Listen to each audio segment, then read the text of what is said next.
drive? What money laundering scheme are you operating? Look, the point is, the controversy with the Clinton Foundation is not so much what they did with their money, it's the possible conflict of interest in taking donations from individuals and foreign governments with business before the State Department.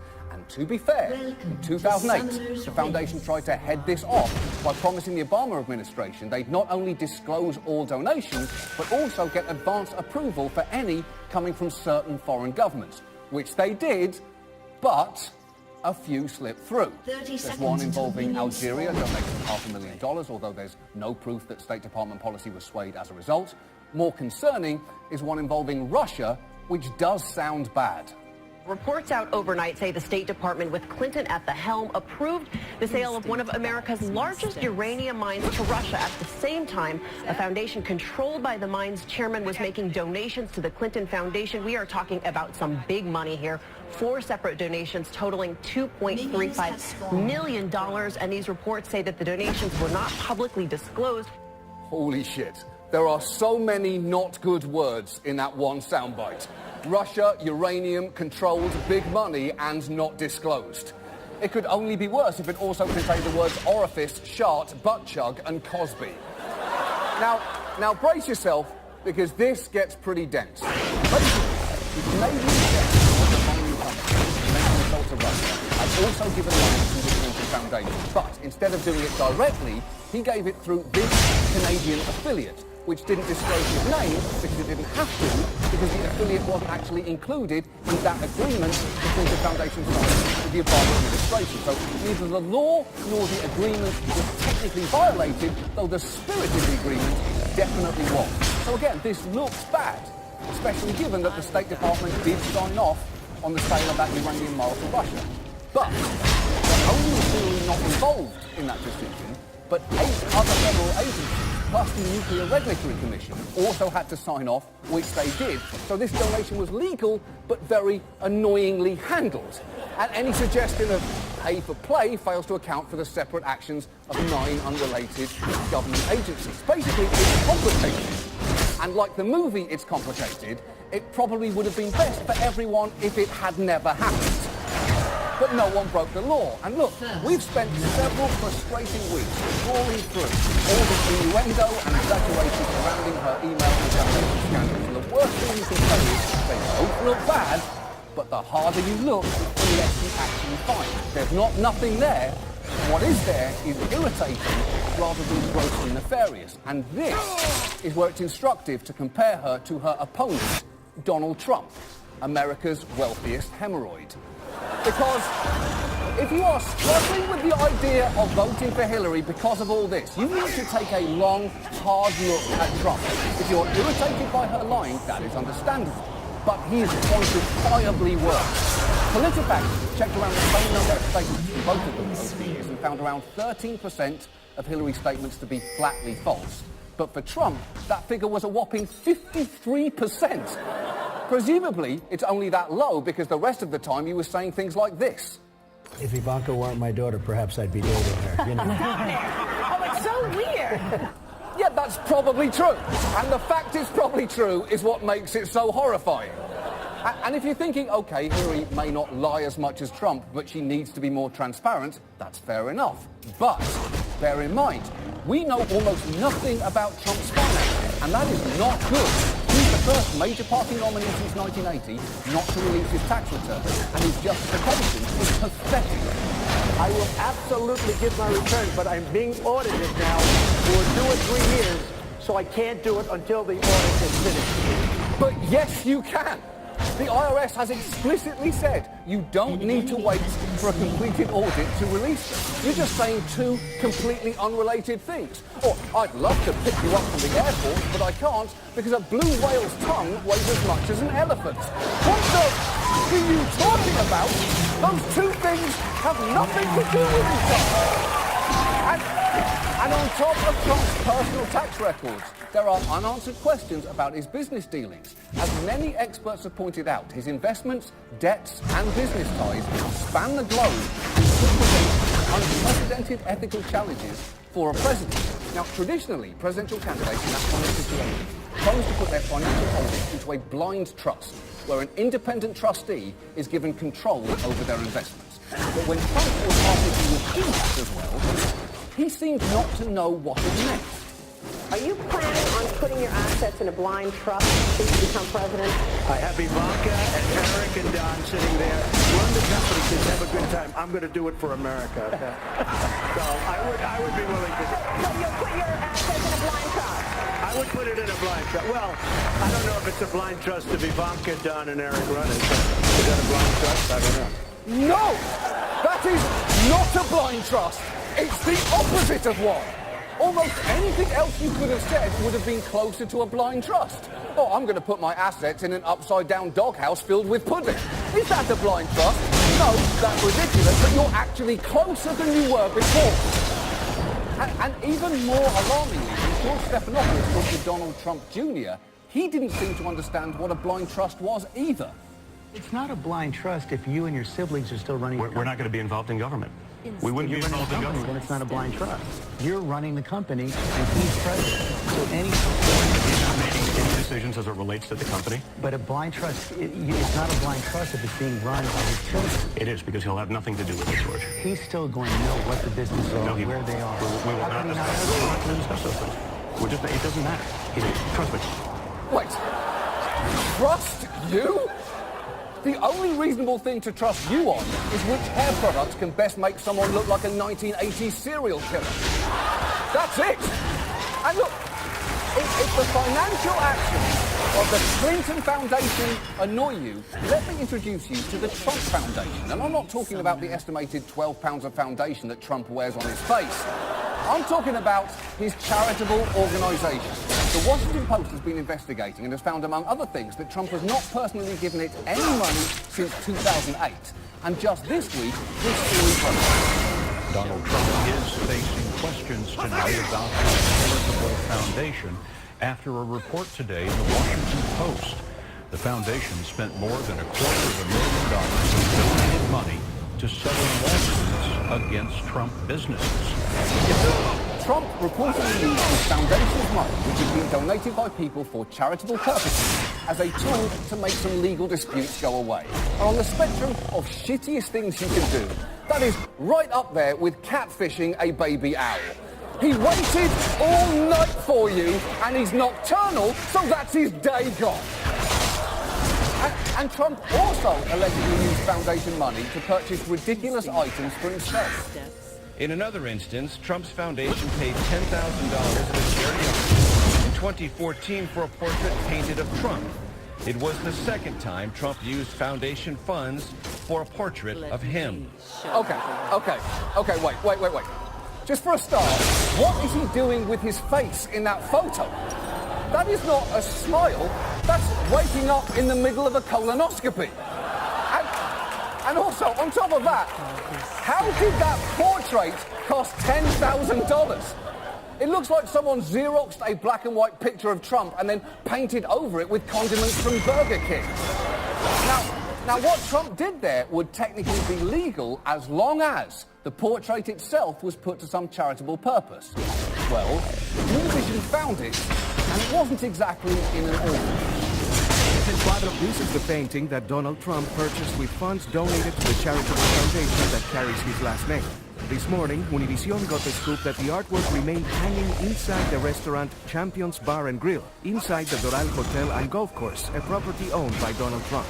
Now, in Trump's defense, that portrait is the perfect pairing for his restaurant's signature dishes, which are apparently, according to Yelp reviewers, watery tomato chunks with no flavour and craft beer brands misspelled on the menu. And it is not just portraits. Trump also wants to use foundation funds to buy a signed Tim Tebow helmet, a steal at $12,000 for something that once contained the head of America's worst quarterback. He also used funds to make an illegal political donation to support Florida AG Pam Bondi around the time that he was considering investigating his University. So it seems the Trump Foundation may exist primarily to benefit Trump himself. In which case, we should really change the name to something more appropriate, like the National Association for the Advancement of Donald Trump, or the NAADT for short. And the thing is, We have barely scratched the surface of his scandals. There is everything from the ongoing lawsuits against that Dorset University, to the alleged use of undocumented workers when building Trump Tower, to the fact he received an illegal $3.5 million loan from his father in the form of the purchase of chips from one of Trump's casinos. And that loan could not have been shadier if it was given in baggies of cocaine or the bones of endangered species. Look, the point is, this campaign has been dominated by scandals, but it is dangerous to think that there is an equal number on both sides. You can be irritated by some of the leaks. That is understandable. But you should then be fucking outraged by Trump's. Think of it like this. Try and think of it like this. Ethical failings in a politician are like raisins in a cookie. They shouldn't be there. They disgust people. But most politicians have at least a few raisins, and Hillary is a cookie like this one. She arguably has more raisins than average. There's probably 10 of those little fuckers in there. But we all need to remember that when it comes to Donald Trump, this is the amount of raisins that he represents. The man is a fucking raisin monsoon. He is ethically compromised to an almost unprecedented degree. So if you don't like raisins, I get it. They're disgusting. But unfortunately, this November, you're going to have to swallow 10, or we're all going to be eating this shit for years.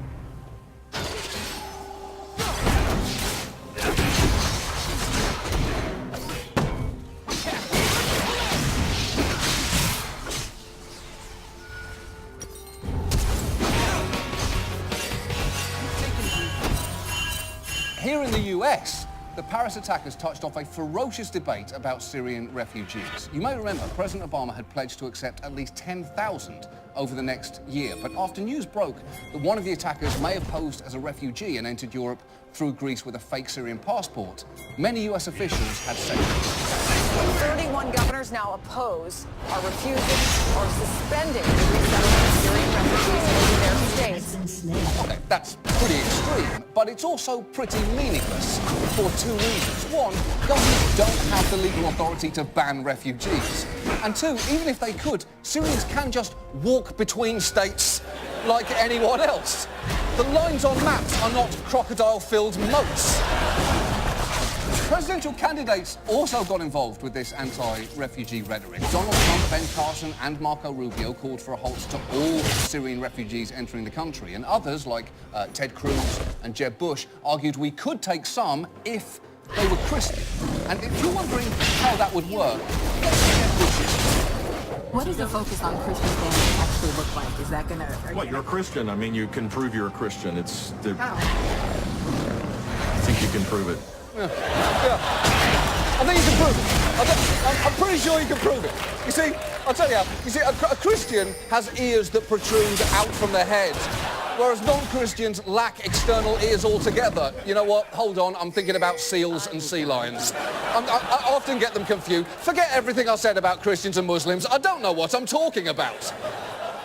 And it was not just Republicans. The Democratic mayor of Roanoke, Virginia, David Bowers, was so terrified of Syrian refugees, he used the worst historical example. Mayor David Bowers wrote, "I'm reminded that President Franklin D. Roosevelt felt compelled to sequester Japanese foreign nationals after bombing Pearl Harbor. It appears the threat of harm to America from ISIS now is just as real and serious as that from our enemies then." Wow. Did he not realise that Japanese internment camps are one of this nation's greatest sources of shame? It's one of the parts of FDR's legacy his family would most like you to forget. And bear in mind, this is a man whose own biopic featured a scene of him getting a hand job from his distant cousin.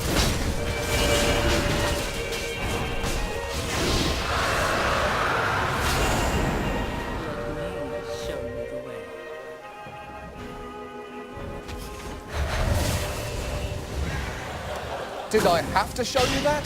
No. Did I want to? Absolutely I did. But this week's event actually called to mind a chapter from FDR's time in office that is even more shameful than the saddest and classiest hand job of all time. Specifically, when in 1939, US authorities turned away a ship containing more than 900 mostly Jewish refugees from Germany, something American newsreels at the time tried to put a positive spin on. 907 Jewish unfortunates without a country permitted to land in Belgium after 5 weeks of suspense afloat. Through American generosity, they will find at least temporary shelter in France, Holland, and England. Yes, we sent a boat of Jews back to Europe in 1939. More than a quarter of them then died in the war. So this Thanksgiving, when your grandmother's complaining about your new piercing, saying your generation is terrible, simply reply, okay, Nana, but at least we didn't send Jews back to Europe in 1939. Then break off a turkey leg, drop it like a microphone, and you've just won the dinner. Dinner over. Although, let's be honest here. Every generation has had its own ugly reaction to refugees, whether they are the Irish, the Vietnamese, the Cubans, or the Haitians. And those fears have been broadly unfounded. In fact, there was only one time in American history when the fear of refugees wiping everyone out did actually come true, and we'll all be sitting around the table celebrating it on Thursday. And look, it is absolutely fair. It's fair to be concerned about safety in the wake of the attack, and it's fair to know that is in place. Unfortunately, many of the people talking about it don't seem to have the first idea of what we're doing. Do we know who these people are? No. Are they properly vetted? No. How do you vet them? There's no possible way to vet them. There's virtually no vetting because there are no databases in Syria. There are no government records. We don't know who these people are. Look, it is difficult to vet people coming out of a war zone, but it's not like we're just letting anyone in. We are the United States of America, not Arizona State. Because, just for the record here, let me walk you through what our screening process actually is. If you're a refugee, first, you apply through the United Nations High Commissioner for Refugees, which collects documents and performs interviews. Incidentally, less than 1% of refugees worldwide end up being recommended for resettlement. But if one of them, you may then be referred to the State Department to begin the vetting process. At this point, more information is collected. You'll be put through security screenings by the National Security Center, the FBI, and the Department of Homeland Security. And if you're a Syrian refugee, you'll get an additional layer of screening called the Syria Enhanced Review, which may include a further check by a special part of Homeland Security, the USCIS Fraud Detection and National Security Directorates. And don't relax yet, because we've barely even started. Then you finally get an interview with USCIS, and you'll also be fingerprinted, so your prints can be run through the biometric databases of the FBI, the Department of Homeland Security, and the Department of Defense. And if you make it through all that, you'll then have health screenings, which, let's face it, may not go too well for you. You may have given yourself a stroke getting through this process so far. But if everything comes back clear, you'll be enrolled in cultural orientation classes, all while your information continues to be checked recurrently against terrorist databases to make sure that no new information comes in that wasn't caught before. All of that has to happen before you get near a plane.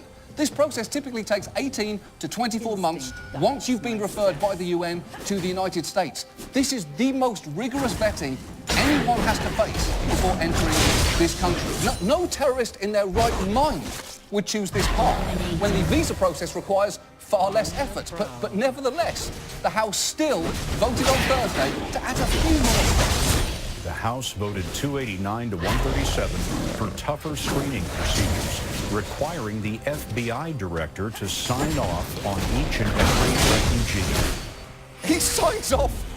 That is ridiculous. At this point, why don't we just include a pie eating contest, a spelling bee, and an evening wear portion?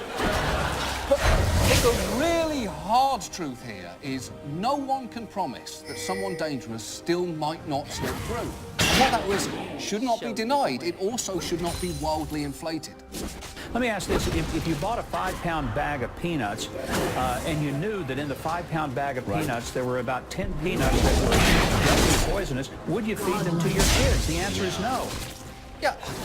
Of course it's no. For a start, you should give your kids an actual meal, not a handful of peanuts, because they're human children, not circus elephants. But second, we wanted to do the math of what you just said. So we bought 5 pounds of peanuts, and we counted them. There are about 1,000 nuts in there. So if 10 of them are poisoned, my cup of tea is essentially suggesting that about 1 of every 100 refugees is a terrorist. But in reality, 784,000 refugees committed to the US since 9/11.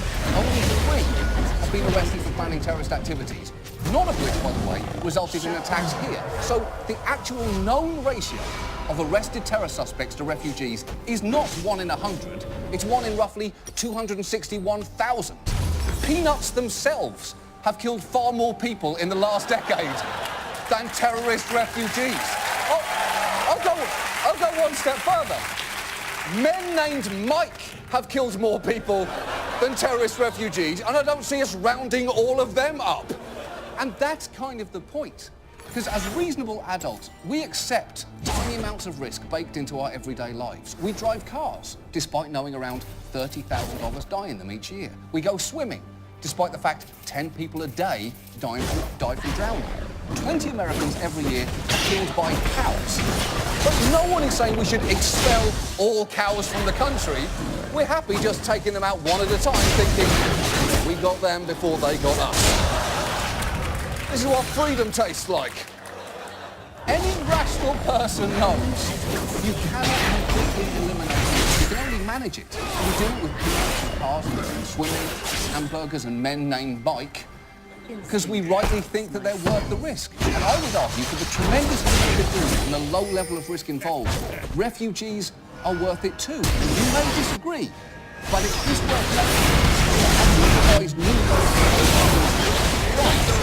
just suffering terrorism has far less ability to do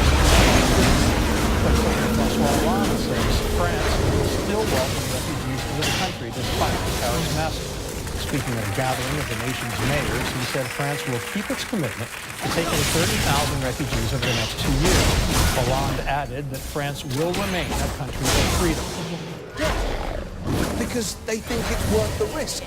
And it's frankly not ideal that François Hollande, a man who broke up with his partner for 30 years in order to shack up with a lover who looks exactly like her, just 10 years younger, only to quickly leave that lover for another lover who looks exactly like the second lover, just 10 years younger again. That man is currently functioning as an effective moral compass for our politicians.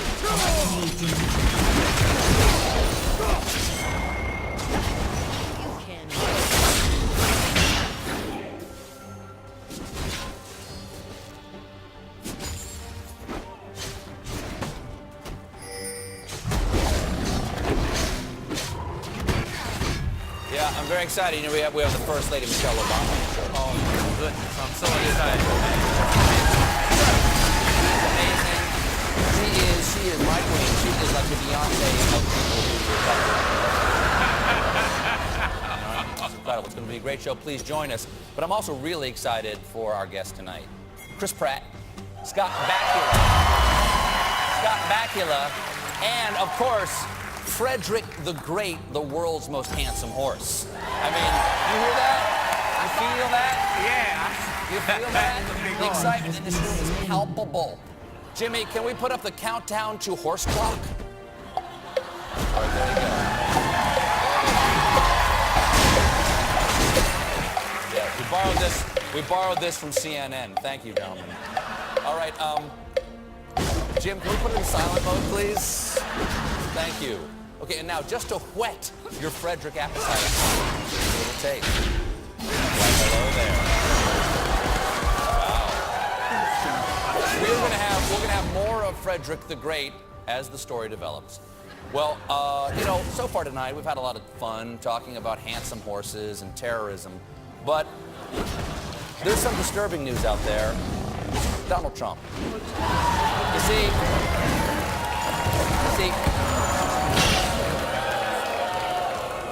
on Friday, Mr. Trump made what he called a major announcement. President Barack Obama was born in the United States, period. Okay, that's what's called a firm grasp of the obvious. Next, I assume he's going to announce that water is wet, bears pooping the whiz, and that Donald Trump is not qualified for president.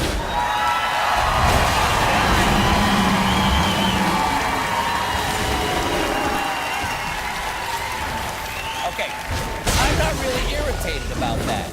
It's everything something he said on Friday that sticks in my craw. And I recently just had my craw. Listen to what else he said. Hillary Clinton and her campaign of 2008 started controversy. I got that claim seems a little suspicious. If I didn't know better, I'd say you were a little help. World-class liar. Thank you. Thank you.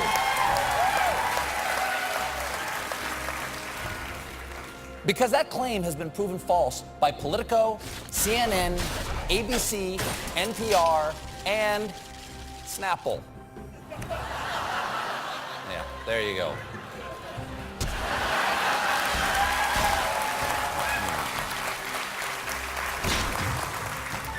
But you were saying, I'm sorry. Hillary Clinton and her campaign of 2008 started the birther controversy. I finished it. I finished it. No, you didn't. No, you didn't. And I know you didn't because I was alive and on TV. But you know what? You know what? Memory's a tricky thing. Maybe I remember it one way, Donald Trump is a liar. It's impossible. It's impossible to know the truth. There's no way, right? I mean, ultimately, there's no way to know the truth. Videotape, which we do. Now, this while they play the evidence, I'm not sure how much evidence there is, but while we play the evidence, I am going to take a log here and do a little whittling. Jim? If he wasn't born in this country, which is a real possibility, I'm not saying it happened, I'm saying it's a real possibility, then he has pulled one of the great cons in the history of politics. He doesn't have a birth certificate. He doesn't have a birth certificate. Now, he may have one, but there's something on that person, maybe religion, maybe it says he's a Muslim, I don't know. I've been told very recently, Anderson, that the birth certificate is missing. I've been told that it's not there and it doesn't exist. And if that's the case, told you that? That's a big problem. I just heard that 2 days ago from someone.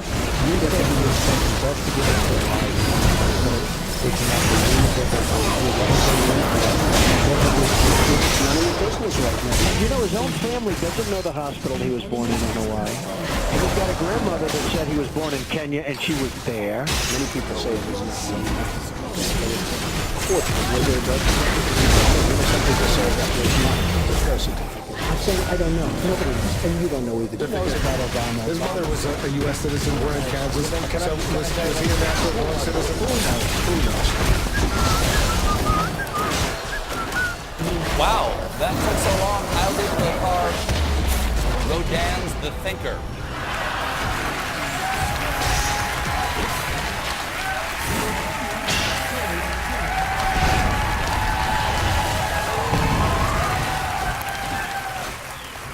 Hey, what are you thinking about? I'm thinking he's a liar. Oh, well, thank you for your opinion, unsuable inanimate object.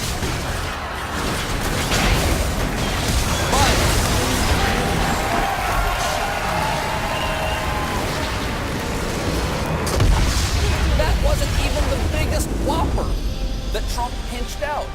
I finished it.